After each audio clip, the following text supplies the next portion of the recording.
BNP চায় নির্বাচনী roadmap, Jamaat চায় সংস্কার আগে।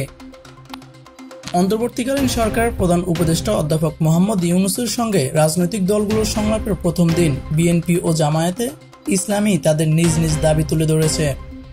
শনিবার 5 অক্টোবর বিকেলে অনুষ্ঠিত এই সংলাপে বিএনপি দ্রুত জাতীয় নির্বাচনের জন্য রোডম্যাপ দেওয়ার দাবি জানালেও জামায়াত আগে প্রয়োজনীয় সংস্কার কার্যক্রমের উপর জোর দিয়েছে। প্রধান উপদেষ্টার সঙ্গে বৈঠক শেষে বিএনপি মহাসচিব মির্জা ফখরুল ইসলাম আলমগীর সাংবাদিকদের বলেন, নির্বাচনের জন্য দ্রুত রোডম্যাপ দেওয়ার কথা বলেছে।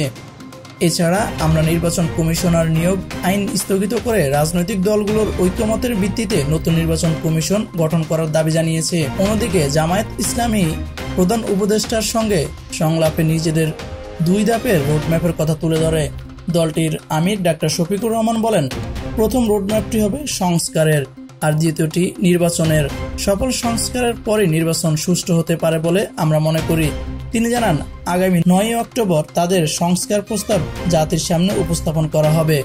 বিএনপি ও জামায়াত ছাড়াও সংলাপে অংশ নেওয়া অন্যান্য দলগুলোর মধ্যে ইসলামী আন্দোলন বাংলাদেশ, গণতন্ত্র মঞ্চ, বাম গণতান্ত্রিক জোট এবং গণ অধিকার পরিষদ ও বিভিন্ন প্রস্তাব দিয়েছে।